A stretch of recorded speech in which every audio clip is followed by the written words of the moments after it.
이번 외유 논란에 발단이 된 김기식 금융감독원장은 국민 눈높이에 못 맞췄다고 사과하면서도 이런 출장이 관행적인 부분이 있었다고 했습니다.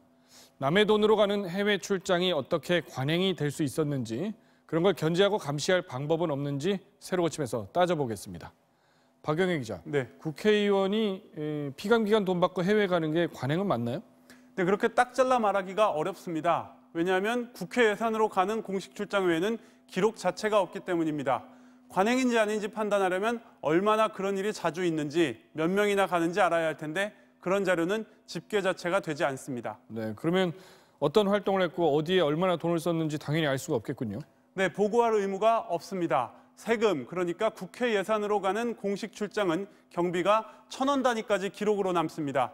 다녀와서는 해외에서 뭘 했는지 사진까지 첨부한 보고서를 내야 되고 인터넷에 공개까지 됩니다. 하지만 외부에서 돈을 대는 출장은 이런 규정이 적용될 리가 없습니다.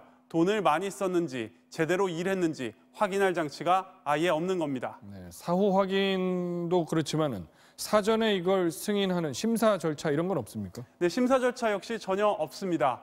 정부 부처 공무원이라면 해외 출장을 갈 때 장관의 허가를 받고 특히 외부에서 돈을 댔다면 위원회 심사를 받아야 됩니다. 하지만 국회의원에 대해선 이런 규정이 없었습니다. 외부 경비와 국회 경비, 중복해서 이중으로 수령하지 말라는 규정은 있지만 외부 경비가 괜찮은지에 대한 얘기는 없고요. 윤리 규정에도 해외 활동을 지나치게 오래 하지 않는다, 원론적인 표현만 있었습니다. 듣고 보니까 국회의원들의 외유 관련해서는 그걸 감시를 할 수 있는 장치가 좀 정비가 돼야 될 것 같아요. 네, 사실 10년 전에 국회에서 윤리규칙을 개선하려고 했고 그때 미국 하원 사례를 검토까지 했습니다. 미국은 로비스트 활동이 합법이라 우리와는 여건이 좀 다른데요. 출장에도 버젓이 돈을 낼 수 있습니다. 그런데 정말로 돈만 냅니다. 네. 계획에는 관여할 수가 없고요. 접대를 하긴커녕 출장에 따라가지도 못합니다.